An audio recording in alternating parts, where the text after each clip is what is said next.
Salut, mercredi 25 septembre 2024.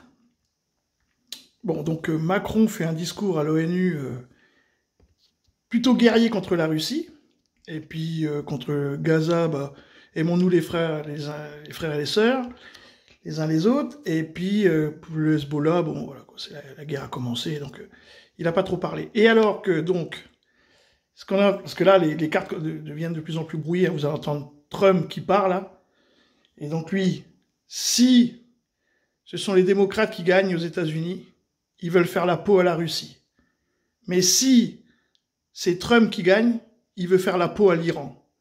Et l'Iran est l'allié de la Russie. Au milieu de tout ça, il y a la Corée du Nord.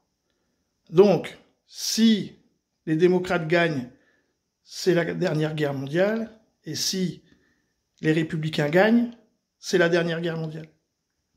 Tout de suite, l'Iran fait peser de grandes menaces sur ma vie. L'ensemble de l'armée américaine observe et attend. Des tentatives ont déjà été faites, elles n'ont pas fonctionné, mais ils vont réessayer. Je suis entouré de plus d'hommes, de fusils et d'armes que je n'en ai jamais vu auparavant. Alors, ça, c'est selon son équipe de campagne, qui dit que ce sont les services de renseignement qui ont téléphoné à Donald Trump pour le prévenir, et le but de Téhéran, toujours selon son équipe de campagne, c'est évidemment de déstabiliser et de semer le chaos aux États-Unis. Donald Trump qui a réagi tout à l'heure à Pittsburgh à ce propos.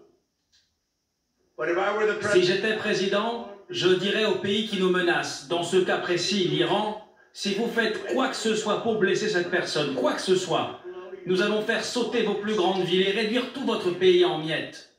Il n'en restera que des miettes. Vous ne pouvez pas faire ça. Et il n'y aurait plus aucune menace. Donc, comment on peut être ami de la Russie, ennemi de l'Iran, et tout ça arriver à s'en sortir? Ça me paraît un peu complexe. Donc là, on brouille de plus en plus les cartes. Parce que ce soit les républicains ou les démocrates qui gagnent, ils veulent faire la guerre chacun réciproquement à un pays.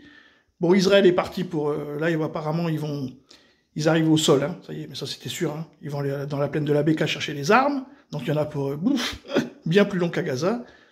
Et puis de l'autre côté, ben, tous les autres pays aux alentours, l'Égypte commence à flipper. Enfin bon, hein, je vous fais pas le dessin. Même la Turquie, hein, elle va commencer à mobiliser son armée. Elle va être obligée hein, pour pas se faire surprendre, et ainsi de suite, quoi.